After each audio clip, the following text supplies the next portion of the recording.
क्या आपको पता है देश में भाषाएं कितनी हैं? सरकार ने 22 भाषाओं को मान्यता दी हुई है, यानी अनुसूचित किया हुआ है। लेकिन उनकी बोलियां थोड़े थोड़े अंतर के साथ 2,500 के आसपास बनती हैं, जिनमें से 154 को तो सरकार भी मान्यता देती है कि हाँ, ये बोलियां बोली जा रही हैं। उनमें से लगभग आधी बोलियां सिर्फ हिंदी की हैं, थोड़े से बदलाव के साथ। वो भोजपुरी से लेके हरियाणवी तक जाती हैं, उधर राजस्थानी तक जाती हैं। थोड़ा थोड़ा बदलाव आता जाता है और बोली बदलती जाती है।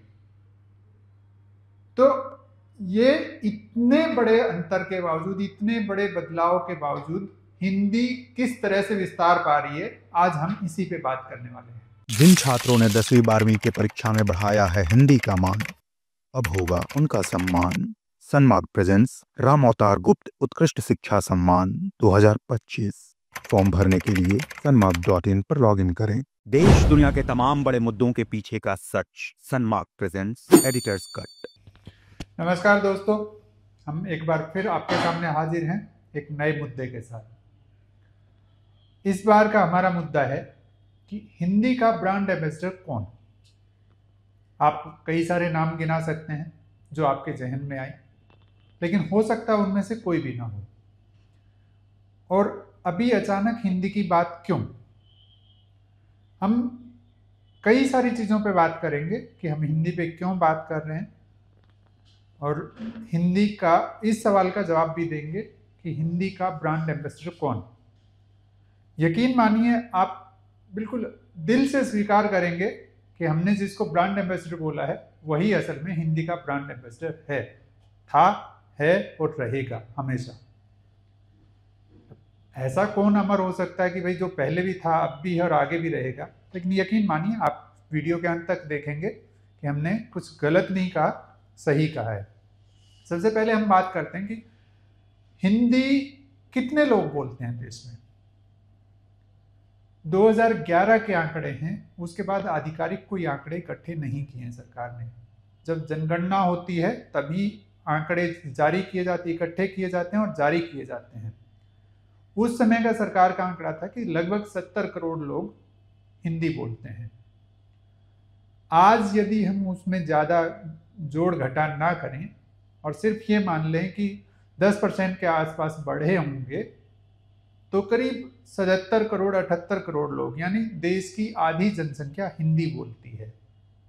और ये हम सिर्फ देश की बात कर रहे हैं, पूरी दुनिया की बात नहीं कर रहे। दुनिया में बहुत सारे देश हैं जहाँ हिंदी बोली जाती है, पढ़ी जाती है, लिखी जाती है और पढ़ाई भी जा रही है। ध्यान होगा आपको शायद कि पिछले दिनों अमेरिका में स्कूलों में दूसरी लैंग्वेज के तौर पे हिंदी को मान्यता दे दी गई है। और एक हमारा देश है जिसमें कुछ राज्य हिंदी का विरोध कर रहे हैं, और वो भी बिल्कुल डट कर, तलवार की नोक पर, चाकू की धार पर, जो आप भाषा उपयोग करना चाहें वो कर लीजिए कि हिंदी हम नहीं चलने देंगे।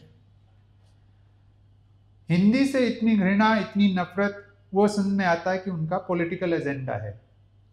लेकिन हिंदी इतनी बड़ी भाषा है और इतनी बड़ी होती जा रही है कि जो लोग ये समझते हैं कि हिंदी बोलना, हिंदी पढ़ना, हिंदी में करियर बनाना ये थोड़ा सा पिछड़ेपन की सोच है, तो उनकी सोच असल में पिछड़ी हुई है। ये हम नहीं, ये आंकड़े कह रहे हैं। कैसे कह रहे हैं आंकड़े? देश में कुल 35 राज्य हैं, जिनमें से 11 राज्यों में हिंदी प्रथम भाषा है। मतलब वहाँ हिंदी में ही बातचीत होती है। चाहे गांव देहात का अनपढ़ आदमी हो वो भी हिंदी बोलता है, चाहे वहाँ कोई ब्लू कॉलर जॉब वाला सीईओ किसी कंपनी का, वो भी हिंदी में बात करता है। 11 राज्य। उसके बाद 10 राज्य ऐसे हैं जिनमें दूसरी भाषा हिंदी है, यानी स्थानीय भाषा को छोड़ दिया जाए तो वहाँ के लोग हिंदी में ही बात करना प्रेफर करते हैं, उसी को वो तवज्जो देते हैं। ये हो गए टोटल मिला के 21 राज्य। 8 राज्य ऐसे हैं जहां स्थानीय भाषा और एक कोई भी चलताऊ भाषा को छोड़ के तीसरे स्थान पे हिंदी है। यानी 29 राज्यों में हिंदी पहले, दूसरे या तीसरे स्थान पर है।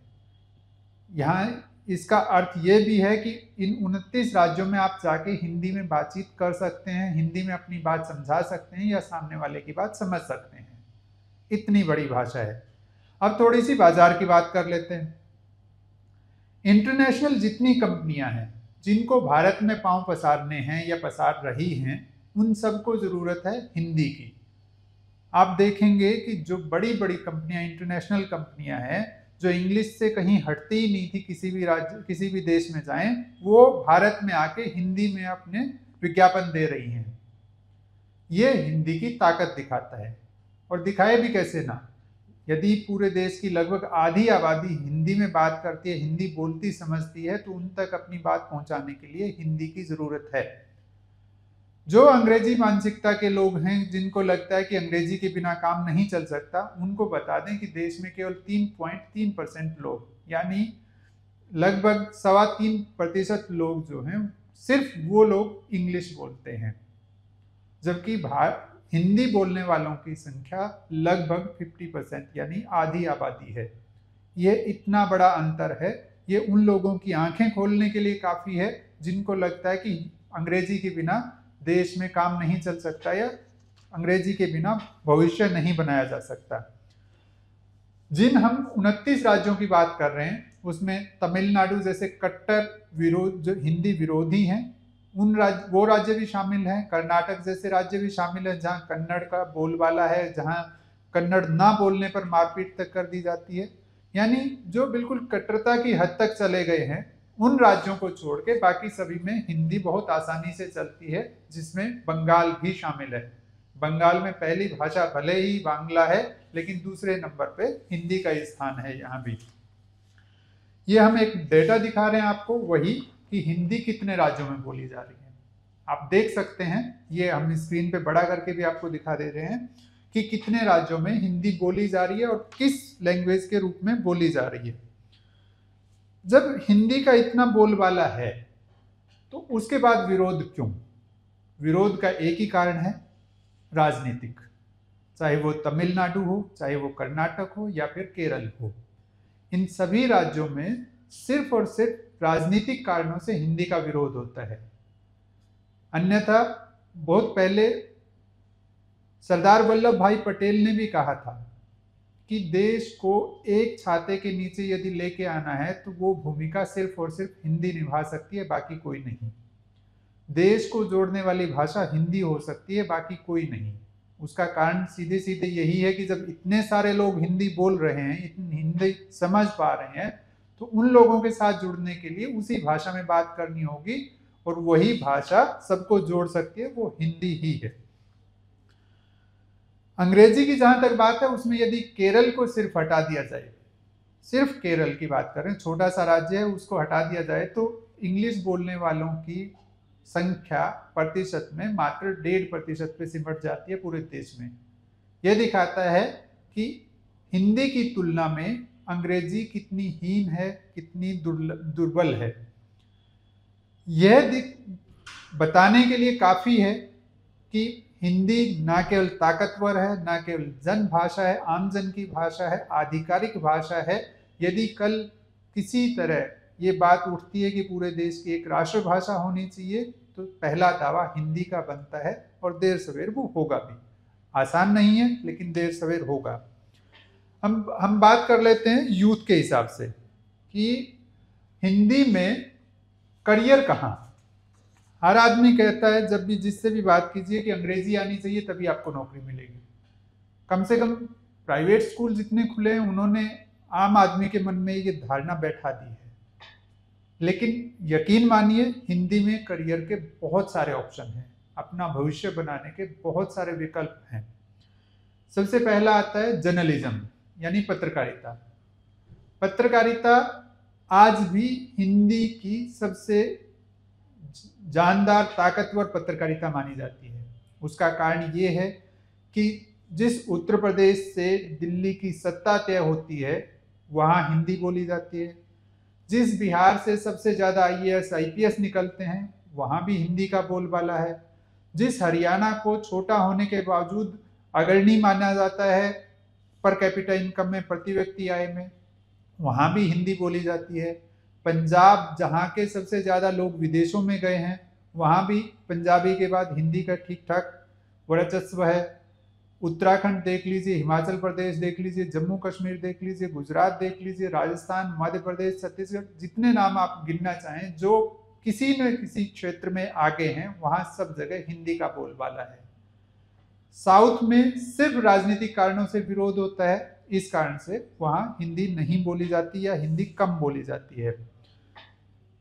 वहाँ भी, उन राज्यों में भी, नॉर्थ की, हम केवल उत्तर की बात नहीं कर रहे, उत्तर भारत की बात नहीं कर रहे, दक्षिण राज्यों में भी हिंदी पढ़ाने के लिए शिक्षकों की जरूरत पड़ती है, वहां भी हिंदी में करियर है। तमिलनाडु में जहां सरकार खुल के विरोध करती, वहां भी बहुत सारे लोग हैं जो दूसरी और तीसरी भाषा के तौर पर हिंदी लेना पसंद करते हैं। यहाँ तक कि दिल्ली में उन लोगों की विशेष अकादमियां बनी हुई हैं जो दिल्ली में आके हिंदी सीखते हैं। जी हाँ, तमिलनाडु के लोगों की बात कर रहे हैं हम। तो शिक्षण में भी हिंदी के बहुत सारे रास्ते खुले हुए हैं। सिर्फ भाषा के तौर पे हिंदी नहीं, बहुत सारे विषय हिंदी में पढ़ाए जाते हैं, उन सबको पढ़ाने के लिए हिंदी की जरूरत पड़ती है। ट्रांसलेशन और इंटरप्रिटेशन यानी अनुवाद, यह तो बहुत बड़ा बाजार है, इतना बड़ा कि अमेरिका, जर्मनी, चीन, तमाम देशों की कंपनियां विशेष तौर पे भारतीयों को नौकरियां दे रही हैं कि आप घर बैठ के सिर्फ अनुवाद कीजिए, उसके बदले में हम आपको पैसा देंगे। बहुत सारी ऑनलाइन वेबसाइट्स हैं, आप उन पे गूगल पे सर्च करेंगे मिल जाएंगी। वहाँ सिर्फ आपको हिंदी अच्छी आनी चाहिए और दूसरी कोई भी एक भाषा आती है जहाँ से आप अनुवाद कर सकते हैं, तो आप अच्छा खासा करियर बना सकते हैं उस दिशा में। सरकारी नौकरियां हैं ही, चाहे वो भाषा अधिकारी हो या फिर अन्य तमाम तरह की नौकरियां, उनमें भी हिंदी का बोलबाला है। यहाँ तक कि IAS, IPS की परीक्षा यदि आपको देनी है वो आप हिंदी में दे सकते हैं। बाकी बहुत कम भाषाओं में उस तरह की सुविधा उपलब्ध है कि आप तमाम जितनी भी भर्तियां निकले उनमें हिंदी में एग्जाम दे पाएं, परीक्षा दे पाएं, लेकिन हिंदी में ये सुविधा है। कंटेंट राइटिंग यानी जो इंटरनेट पे लिखा जा रहा है वो लिखने के लिए हिंदी जानने वाले लोगों की बहुत ज़रूरत है। भले ही इंटरनेट ये दिखता हो कि अंग्रेजी में है, लेकिन पिछले करीब 15 साल में जिस तेजी से हिंदी बढ़ी है इंटरनेट पे, वो धीरे धीरे इंग्लिश को पीछे खिसका रही है और आने वाले 5 से 10 साल में कम से कम भारत में इंटरनेट पर हिंदी का कब्जा होगा। कुछ लोग हैं जो निम्न स्तरीय कंटेंट बना रहे हैं, इस कारण से हिंदी थोड़ी बदनाम हो रही है, अन्यथा हिंदी में बहुत अच्छी गुणवत्ता का कंटेंट जनरेट किया जा रहा है, बनाया जा रहा है, लिखा जा रहा है, उस पर वीडियो, ऑडियो सब बनाए जा रहे हैं और वो धीरे धीरे लोगों के दिलों तक पहुंच भी रहा है। साहित्य तो भले ही कहने को शेक्सपियर बहुत फेमस हैं, लेकिन हिंदी में जैसे साहित्यकार हुए हैं जिन्होंने जिस बुनियादी जुड़ाव के साथ चीजें लिखी हैं, रचनाएं लिखी हैं, वैसा अन्य किसी भाषा में देखने को नहीं मिलता। हम ना कालिदास की बात कर रहे हैं, ना केवल प्रेमचंद की बात कर रहे हैं, ना आधुनिक किसी साहित्यकार की बात कर रहे हैं। आप हमारे सबसे पुराने ग्रंथ जो हैं उनसे उठा के वर्तमान तक देखेंगे, इतना ज्ञान समेटा हुआ है जितना अन्य किसी भाषा में शायद 10% भी ना हो। वो हमारे यहाँ से ट्रांसलेशन करने के बाद भी, अनुवाद करने के बाद भी उतना ज्ञान नहीं समेट पाए जितना हिंदी या संस्कृत में समेटा हुआ है। उन सब को आगे बढ़ाने के लिए हमें हिंदी की ज़रूरत है और उसके लिए उस दिशा में भी करियर बनाया जा सकता है, भविष्य बनाया जा सकता है। फिल्म, टीवी और OTT की तो बात हर कोई का जानता है, हर कोई बात करता है कि आप रूस में जाएं तो वहाँ पे भी आपको हिंदी में गाने गाने वाले लोग मिल जाएंगे। आप स्पेन में जाएं, वहाँ भी हिंदी के गाने गुनगुनाते लोग मिल जाएंगे। तो ये ताकत है हिंदी की, हिंदी फिल्मों की, हिंदी की OTT की, हिंदी के जितने भी तरह के बाकी प्रोग्राम हैं उनकी। अब आते हैं मूल मुद्दे पर।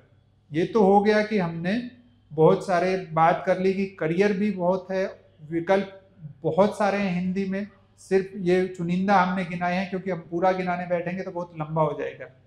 अब मूल मुद्दे पर, जो हमने सबसे पहले सवाल पूछा था, हिंदी का ब्रांड एम्बेसडर कौन? आप, हो सकता है बहुत सारे नाम आपके ज़हन में आए, लेकिन हम कहेंगे कि कोई एक व्यक्ति हिंदी का ब्रांड एम्बेसडर नहीं हो सकता। हिंदी के सबसे बड़े ब्रांड एम्बेसडर हैं दादा दादी और नाना नानी। वो लोग सिखाते हैं अपने बच्चों को कि हिंदी में कैसे बोलना है, क्या बोलना है, कब बोलना है। सबसे बड़े ध्वज धारक वही हैं, वही हिंदी का झंडा लेके पीढ़ी दर पीढ़ी आगे बढ़ाते हैं। यदि वो ना हो तो हिंदी शायद इतना विस्तार ना पा पाती, इतने जन भाषा ना बन पाती। यदि हम साहित्य की या रचनाओं की या पढ़ाई लिखाई की बात करें, वहां ब्रांड एम्बेसडर है हिंदी के शिक्षक, जो समाज जिनको भले ही ये देखे कि ये तो क्या हिंदी पढ़ाते हैं। बहुत सारे लोगों का आज भी ये नजरिया है, खास करके अंग्रेजी मानसिकता वाले लोगों का, कि क्या है हिंदी पढ़ाना कोई मुश्किल काम थोड़ा ही है। लेकिन क्या आप यकीन करेंगे कि अंग्रेजी का एक सेंटेंस, कोई भी एक वाक्य ऐसा नहीं है जिसमें 26, केवल 26, अंग्रेजी के 26 के 26 वर्णाक्षर आ गए हों। एक सेंटेंस बनता है जो टाइपिंग करने वालों को शुरू में सिखाया जाता है, उसमें भी रिपीटेशन है, वो बार बार उनके शब्द आते हैं, वर्ण आते हैं। लेकिन हिंदी और संस्कृत में ऐसे अनेक उदाहरण मिल जाएंगे जिसमें क से लेके ह तक पूरा का पूरा समेट लिया गया हो एक वाक्य में, बिना किसी रिपीटेशन के। आप चाहेंगे हम खोज के आपको दे भी देंगे। तो हिंदी इतनी विस्तृत है। यदि अगली बार कोई आपको ये बोले कि अंग्रेजी के बिना काम नहीं चल सकता, तो ये वीडियो दिखा दीजिएगा, ये तथ्य गिना दीजिएगा, सामने वाले की बोलती बंद हो जाएगी। यदि हिंदी में आपको कुछ और जानना समझना हो, या वो जो हमने कहा कि एक वाक्य में, संस्कृत के हिंदी के एक वाक्य में क से ह तक के हैं, यदि वो आपको जानना हो कि वो कौन सा है, तो कमेंट में लिखिएगा, हम वो भी बता देंगे। धन्यवाद। जिन छात्रों ने 10वीं 12वीं की परीक्षा में बढ़ाया है हिंदी का मान, अब होगा उनका सम्मान। सन्मार्ग प्रेजेंट्स राम अवतार गुप्त उत्कृष्ट शिक्षा सम्मान 2025। फॉर्म भरने के लिए sanmarg.in पर लॉगिन करें।